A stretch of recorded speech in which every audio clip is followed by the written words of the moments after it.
सुबह बहुत शांत थी। इतनी शांत कि हाईवे पर दौड़ती गाड़ियों की आवाज भी किसी भारी सच्चाई के आने से पहले की खामोशी लग रही थी। उस भीड़ में एक बुलेट बाइक आगे बढ़ रही थी। कोई सायरन नहीं, कोई लाल नीली बत्ती नहीं, कोई सरकारी नंबर प्लेट नहीं। पीछे बैठी थी एक लड़की, साधारण कपड़े, हल्का सा दुपट्टा, चेहरे पर थकान नहीं बल्कि अजीब सा ठहराव। उसका नाम था रानी। उम्र लगभग 30 साल, लेकिन आंखों में ऐसा अनुभव जो आमतौर पर उम्र से नहीं आता, जिम्मेदारी से आता है। आज रानी आईपीएस नहीं बनना चाहती थी। आज वह बस एक आम लड़की थी जो अपनी दोस्त की शादी में जा रही थी। उसे अच्छा लगता था बिना पहचान के जीना, क्योंकि जब पहचान छुपी होती है तभी सिस्टम का असली चेहरा दिखता है।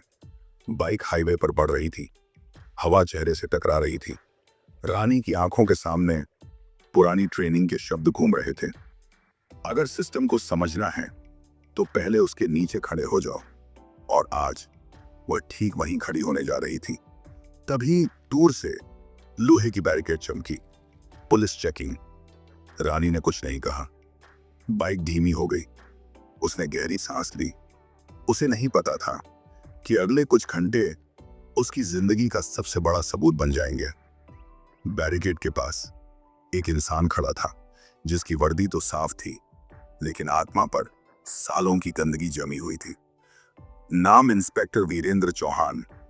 उसकी मूंछें तनी हुई थीं, सीना बाहर निकला हुआ। वह ऐसे खड़ा था जैसे सड़क उसकी जागीर हो। उसकी आंखें गाड़ियों को नहीं, लोगों की मजबूरी को चेक कर रही थी। जैसे ही बाइक पास पहुंची, उसने हाथ उठाया। ये लड़की, बाइक साइड में लगा। आवाज में आदेश नहीं, हक जमाने की आदत थी। रानी ने बिना बहस बाइक रोक दी। वह जानती थी पहला वार शब्दों से नहीं, धैर्य से होता है। इंस्पेक्टर पास आया, बहुत पास। उसकी नजर पहले बाइक पर गई, फिर रानी के चेहरे पर। एक पल को उसकी आंखों में गलत चमक आई। कहां जा रही हो? उसने पूछा। रानी ने सीधा देखा।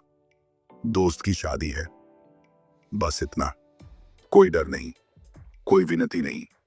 इंस्पेक्टर को यही बात चुभ गई। वह हंसा। शादी मतलब आज फ्री का खाना। फिर अचानक आवाज ऊंची, हेलमेट कहाँ है?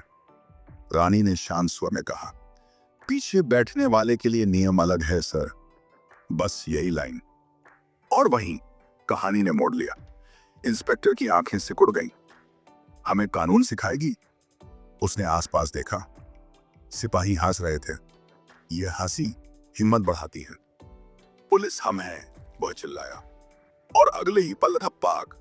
आवाज तेज नहीं थी, लेकिन असर बहुत गहरा था। रानी का सिर एक पल को झटका खा गया। हाईवे पर खड़े लोग मुंह फेरने लगे, क्योंकि सिस्टम के सामने सच देखना सबको डराता है। रानी की आंखें कुछ सेकंड बंद रहीं, फिर खुली। उनमें आंसू नहीं थे। रानी की आंखों में उस पल आंसू नहीं थे, उनमें फैसला था। थप्पड़ लगने के बाद अक्सर लोग रोते हैं, चिल्लाते हैं या माफी मांगते हैं, लेकिन रानी उनमें से नहीं थी। वह चुप रही, और उसकी यही चुप्पी इंस्पेक्टर वीरेंद्र चौहान को सबसे ज्यादा परेशान करने लगी। वह ठहाका मारकर हंसा। अभी भी अकड़ बाकी है। फिर उसने पीछे खड़े सिपाहियों की ओर देखा। लगता है इसे कायदे से सबक सिखाना पड़ेगा। एक सिपाही आगे बढ़ा। साहब, थाने ले चलें? वीरेंद्र ने बिना सोचे कहा। हाँ, वहीं इसकी सारी होशियारी निकालेंगे। रानी को हाथ से पकड़ा गया। पहले कलाई, फिर बाल। उसके सिर में तेज दर्द उठा, लेकिन उसने चीख नहीं मारी। उसने खुद से कहा, देखो रानी, बस देखो। क्योंकि वह जानना चाहती थी कि जब कोई आम लड़की पूरी तरह असहाय हो तो सिस्टम कहां तक गिरता है। एक सिपाही ने गुस्से में बाइक को लात मारी। बाइक जमीन पर गिरी। बड़ी आई शरीफ बनने, वह बड़बड़ाया। रानी का दिल कांप गया। बाइक नहीं, उसकी आजादी गिराई गई थी। इंस्पेक्टर वीरेंद्र उसके सामने आकर खड़ा हुआ। बहुत देखी हैं तेरे जैसी पापा की परियां, उसने दांत पीसते हुए कहा। दिन में 50 आती हैं, सब सीधी हो जाती हैं। रानी ने उसकी आंखों में देखा। बिल्कुल वैसे ही जैसे ट्रेनिंग में सिखाया गया था। आंखों में डर नहीं, सच होना चाहिए। वह अब भी चुप थी और यही बात वीरेंद्र को और पागल कर रही थी। उसने सिपाहियों को इशारा किया, ले चलो इसे। जीप चली। रानी बीच में बैठी थी, दोनों तरफ वर्दी। खिड़की से बाहर शहर पीछे छूट रहा था। हर मोड़ पर उसे लगता था कितनी लड़कियां इसी रास्ते से टूट कर लौटती होंगी। जीप के अंदर सिपाही आपस में हंस रहे थे, जैसे कोई अपराध नहीं, कोई तमाशा चल रहा हो। वीरेंद्र ने मोबाइल निकाला, किसी को कॉल किया। हाँ, एक नई आई है, ज्यादा आकर दिखा रही थी। फोन के दूसरी तरफ वही हंसा। रानी ने सब सुना, हर शब्द। वह अब समझ चुकी थी, यह अकेले वीरेंद्र का खेल नहीं है, यह पूरी चेन है। थाने में घुसते ही वीरेंद्र चिल्लाया, चाय पानी लाओ, और समोसे भी। उसकी आवाज में मालिकाना हक था। रानी चारों तरफ देख रही थी। दीवारें गंदी थीं, फाइलें बिखरी थीं और लोगों की आंखों में डर बसा हुआ था। वीरेंद्र ने अपने एक जूनियर को पास बुलाया, धीरे से बोला, इस पर कोई फर्जी केस डाल दे। जूनियर हिचकिचाया, साहब कौन सा? वीरेंद्र ने कलम घुमाई, कुछ भी, चोरी, ब्लैकमेलिंग, जो फिट बैठे, बस अंदर डालनी है। रानी ने एक एक शब्द सुना, लेकिन अब भी उसने अपनी पहचान नहीं बताई, क्योंकि वह चाहती थी सच अपने आप बाहर आए। लोहे का दरवाजा खुला। अंदर अंधेरा, बदबू और सन्नाटा। रानी को अंदर धकेल दिया गया। दरवाजा बंद। धड़ाम। उस आवाज में वो कई जिंदगियां बंद थीं। अंदर पहले से एक और महिला बैठी थी, फटी साड़ी, सूखी आंखें। उसने धीरे से पूछा, तुम्हें किस जुर्म में डाला? रानी ने कहा, अभी नहीं पता। महिला हंस दी, कड़वी हंसी। यहां पहले जुर्म तय होता है, फिर कहानी बनती है। फिर वह बोली, मैं सब्जी बेचती हूं। हर रोज इंस्पेक्टर साहब फ्री में सब्जी ले जाते थे। एक दिन मना किया, उसकी आवाज टूट गई। अगले दिन पहा चोरी के केस में यहां हूं। रानी की आंखें भीग गईं। उस पल उसके अंदर कुछ टूट गया। नहीं, कुछ मजबूत हुआ। उसने खुद से कहा, अगर आज मैं चुप रही तो ये आवाजें हमेशा के लिए दब जाएंगी। बाहर वीरेंद्र टेबल पर बैठा था। उसने फाइल लिखवाई, धारा 420, धोखाधड़ी, ब्लैकमेलिंग, सब झूठ, लेकिन कागज पर सब सच बन रहा था। वो मुस्कुराया, देखते हैं कितनी देर अकड़ रहती है। फिर वह उठा और लॉकअप की ओर बढ़ा। दरवाजा खुला। उसने हाथ उठाया रानी को थप्पड़ मारने के लिए, लेकिन तभी एक कड़क आवाज गूंजी, रुक जाओ। सभी की नजर दरवाजे की ओर गई।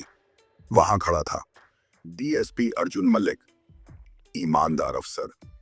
कम बोलता था, लेकिन जब बोलता था उसकी नजर लॉकअप के अंदर पड़ी। महिलाओं की हालत देखी, उसका चेहरा सख्त हो गया। यह सब क्या चल रहा है? उसने पूछा। वीरेंद्र ने फर्जी मुस्कान ओढ़ ली। कुछ नहीं सर, बस एक सड़क छाप लड़की ज्यादा होशियार बन रही थी। उसके हाव भाव आम नहीं थे। वह समझ गया यह कहानी अधूरी है। उसने पूछा, तुम्हारा नाम? रानी चुप रही। वीरेंद्र झुंझलाया, देखिए सर, नाम तक नहीं बता रही। अर्जुन ने एक पल सोचा, फिर कहा, इसे दूसरे लॉकअप में डालो। दूसरा लॉकअप पहले से भी ज्यादा अंधेरा था। यहां बदबू सिर्फ पसीने की नहीं थी, यहां बदबू थी डरे हुए सपनों की, टूटे भरोसे की। रानी को अंदर धकेला गया। लोहे का दरवाजा फिर बंद हुआ। धड़ाम। उस आवाज में सिर्फ दरवाजा नहीं बंद हुआ था, उसमें आम आदमी की आवाज फिर से दबा दी गई थी। रानी दीवार से टेक लगाकर खड़ी हो गई। उसकी हथेलियां कांप रही थीं।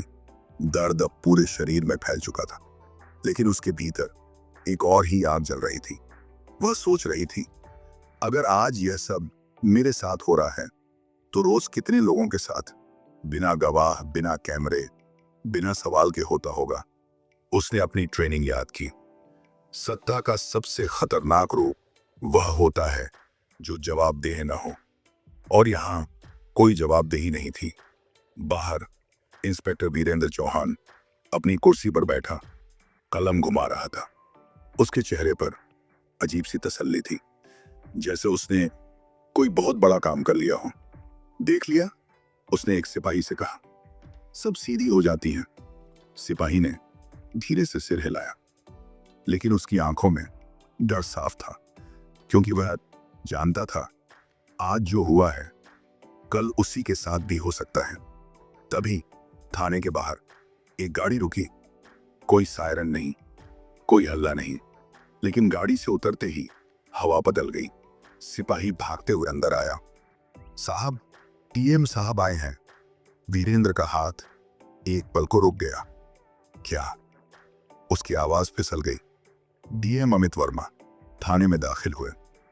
लंबा कद, सख्त चेहरा, आंखों में सवाल। उन्होंने बस चारों तरफ देखा। फाइलों का ढेर, गंदी दीवारें, डरे हुए चेहरे। उनकी नजर टेबल पर पड़ी एक फाइल पर गई। नाम रानी धारा 420, धोखाधड़ी। डीएम रुक गए। उन्होंने फाइल उठाई, पन्ने पलटे। हर लाइन झूठ की बदबू कर रही थी।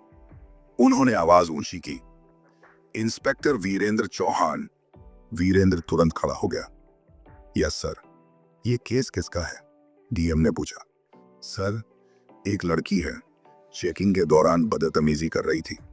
डीएम ने धीरे से फाइल बंद की। सबूत? वीरेंद्र चुप। मैंने पूछा, सबूत? थाने में सन्नाटा छा गया। लॉकअप खोलो, डीएम ने आदेश दिया। सिपाही दौड़ा। दूसरे लॉकअप का दरवाजा खुला। अंधेरे से रानी बाहर आई। उसके बाल बिखरे थे, कपड़े धूल से भरे थे, लेकिन उसकी आंखें अब भी सीधी थी। डीएम की नजर जैसे ही उस पर पड़ी, वह चौंक गए। मैडम, उनके मुंह से निकल गया। रानी ने धीरे से सिर उठाया। जी, बस एक शब्द, लेकिन उसमें पूरा सच था। आप आईपीएस रानी सिंह हैं। पूरा थाना पे जैसे जम गया। सिपाहियों की सांसें अटक गईं। वीरेंद्र के चेहरे से खून उतर गया। उसकी टांगें कांपने लगीं। रानी ने धीरे से कहा, जी। उस एक शब्द ने पूरे सिस्टम की नींव हिला दी। डीएम ने गहरी सांस ली, फिर सख्त स्वर में बोले, इंस्पेक्टर चौहान, आपको अंदाजा है आपने क्या किया है? रानी ने अब पहली बार पूरी बात रखी। थप्पड़, घसीटना, बाल खींचना, फर्जी केस। फिर उसने लॉकअप की महिला की ओर इशारा किया। और ये अकेली नहीं है सर, यहां हर दिन ऐसे कई लोग आते हैं। डीएम की आंखें लाल हो गईं। आपको तुरंत सस्पेंड किया जाता है। वीरेंद्र कुछ बोलना चाहता था, लेकिन आवाज गले में ही मर गई। हवलदार, डीएम ने आदेश दिया, इंस्पेक्टर वीरेंद्र चौहान को हिरासत में लो। जिन सिपाहियों ने कुछ घंटे पहले रानी को घसीटा था, आज वही वीरेंद्र को पकड़ रहे थे। उसके चेहरे पर पहली बार डर था। वह बुदबुदाया, सर, मैं अकेला नहीं हूं। थाने में फिर सन्नाटा। एक सिपाही कांपते हुए आगे आया। मैडम, ऊपर तक सब सेट है। रानी ने बुकाम उसकी ओर देखा। कौन ऊपर? सिपाही की आवाज लगभग टूट गई। एसएसपी साहब। डीएम और रानी एक दूसरे को देखने लगे। अब मामला एक इंस्पेक्टर का नहीं था, यह पूरा सिस्टम था। डीएम ने फोन उठाया, एंटी करप्शन को बुलाइए, पूरा थाना सील होगा। कुछ ही देर में मदाना जांच एजेंसियों से भर गया। फाइलें खुलने लगी, रिश्वत की एंट्रियां, फर्जी केस, एक एक करके नाम बाहर आने लगे। रानी थाने के बीच खड़ी थी, शांत, स्थिर। उसने कुछ नहीं तोड़ा, कोई नारा नहीं लगाया। उसने बस सिस्टम को उसकी सच्चाई दिखा दी। और यही सबसे खतरनाक होता है।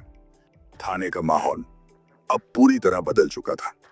जो सिपाही कुछ घंटे पहले आंखें दिखा रहे थे, पलटी थे, अब वही नजरें वो चुरा रहे थे। एंटी करप्शन की टीम फाइलें खोल रही थी। हर फाइल एक कहानी थी, झूठ, वसूली, डर और दबे हुए सच की। रानी चुपचाप सब देख रही थी, क्योंकि अब यह लड़ाई कभी व्यक्तिगत नहीं रही थी। अब यह सिस्टम बनाम सच थी। एक अधिकारी फाइल लेकर आगे बढ़ा। मैडम, यह पिछले 3 साल की वसूली की लिस्ट है। रानी ने फाइल ली। नाम, तारीख, रकम, सब कुछ बहुत साफ लिखा था। इतनी हिम्मत कहां से आई? रानी ने शांत स्वर में पूछा। अधिकारी बोला, क्योंकि ऊपर से संरक्षण था मैडम। डीएम ने कड़क आवाज में पूछा, ऊपर मतलब? थोड़ी खामोशी। फिर एक नाम है एसएसपी राजेश सक्सेना। थाने में फिर सन्नाटा छा गया। डीएम ने तुरंत फोन मिलाया। राज्य मुख्यालय को सूचित कीजिए, यह मामला अब जिले का नहीं रहा। रानी ने हल्की सांस ली। उसे पता था अब असली परीक्षा शुरू होगी, क्योंकि छोटे लोग जल्दी गिरते हैं, बड़े लोग पूरे सिस्टम को साथ लेकर खड़े होते हैं। कुछ ही देर में सरकारी काफिला आया। एसएसपी राजेश सक्सेना थाने में दाखिल हुए। चेहरे पर आश्चर्य और गुस्सा। ये क्या तमाशा चल रहा है? उन्होंने तेज आवाज में पूछा। उनकी नजर हथकड़ी लगे वीरेंद्र पर पड़ी। ये सब क्या है? रानी धीरे से आगे बढ़ी। उसकी आवाज शांत थी, लेकिन असरदार। सर, आपको यह फाइल देखनी चाहिए। उसने सबूतों की मोटी फाइल उनके हाथ में थमा दी। एसएसपी ने पन्ने पलटे। हर पन्ने के साथ उनका चेहरा और सख्त होता गया।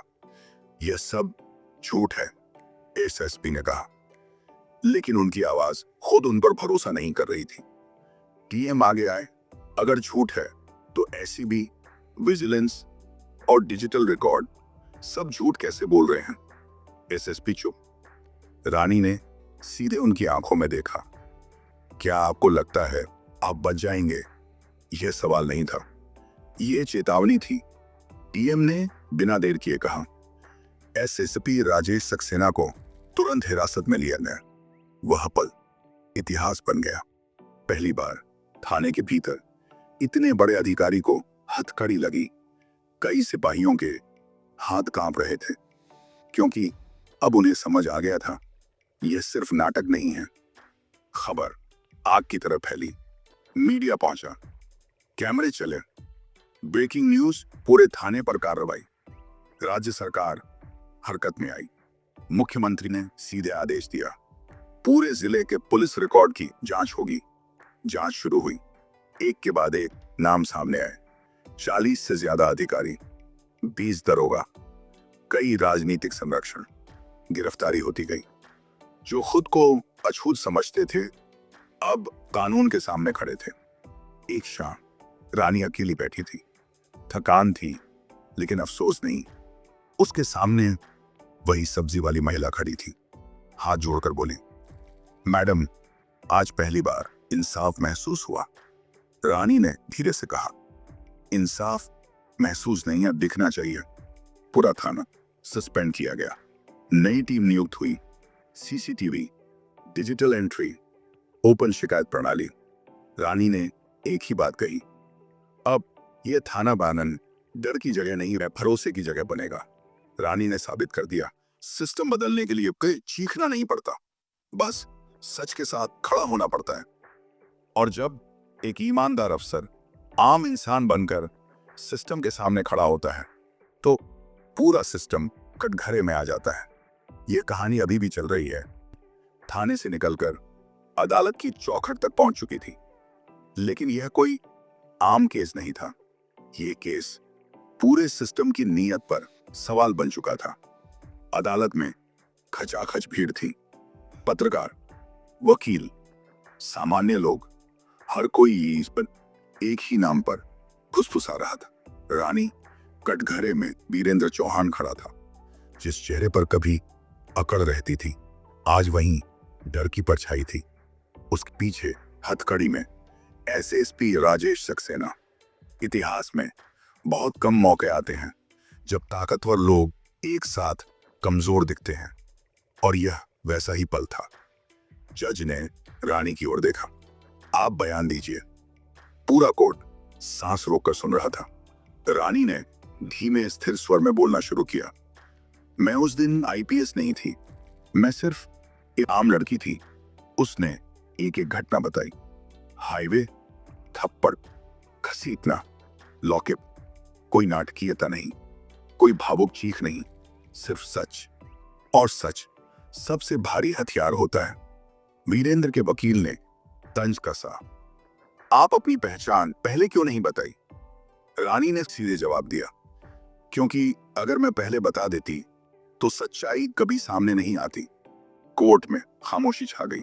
यह जवाब कानून के पन्नों से नहीं, जमीर से निकला था।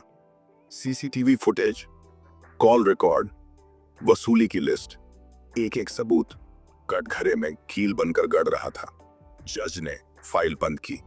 उन्होंने भारी आवाज में कहा, यह मामला केवल अपराध का नहीं, विश्वास के हनन का है। फैसला आया। वीरेंद्र चौहान नौकरी से बर्खास्त, 7 साल की सजा। एसएसपी राजेश सक्सेना, तत्काल गिरफ्तारी। विभागीय और आपराधिक कार्रवाई। कोर्ट में किसी ने ताली नहीं बजाई, क्योंकि यह जीत नहीं थी, यह एक जरूरत थी। अदालत के बाहर वही सब्जी बेचने वाली महिला खड़ी थी। उसकी आंखों में डर नहीं था। उसने रानी को देखकर कहा, मैडम, आज पहली बार मेरे बच्चों ने मुझ पर भरोसा किया। रानी की आंखें नम हो गईं, लेकिन उसने खुद को संभाला, क्योंकि अब भी काम बाकी था। राज्य सरकार ने नई गाइडलाइन जारी की। हर थाने में सीसीटीवी, महिला हेल्प डेस्क, डिजिटल एफआईआर, बाहरी ऑडिट। लेकिन रानी जानती थी, कागज पर नियम अकेले कुछ नहीं बदलते। रानी ने इस्तीफा नहीं दिया। उसने सिस्टम छोड़ा नहीं। उसने सिस्टम के अंदर खड़े रहकर उसे बदलने का फैसला किया। उसने हर ट्रेनिंग में एक ही बात कही, वर्दी अधिकार नहीं, जिम्मेदारी है। कुछ महीने बाद वही हाईवे, वही बैरिकेड। लेकिन आज एक नया इंस्पेक्टर खड़ा था, नजर झुकी हुई, आवाज में सम्मान। एक लड़की बाइक पर गुजरी, साधारण कपड़े, शांत चेहरा। वह मुस्कुराई, क्योंकि उसे पता था कहीं ना कहीं रानी अब भी सिस्टम को देख रही है। अगर एक ईमानदार इंसान डरने से मना कर दे तो आए पूरा सिस्टम कांप सकता है। अगर यह कहानी आपके दिल तक पहुंची तो लाइक करो, सब्सक्राइब करो। इतना बड़ा सच सुनने के बाद भी अगर आपने सपोर्ट नहीं किया तो बुरा लगेगा।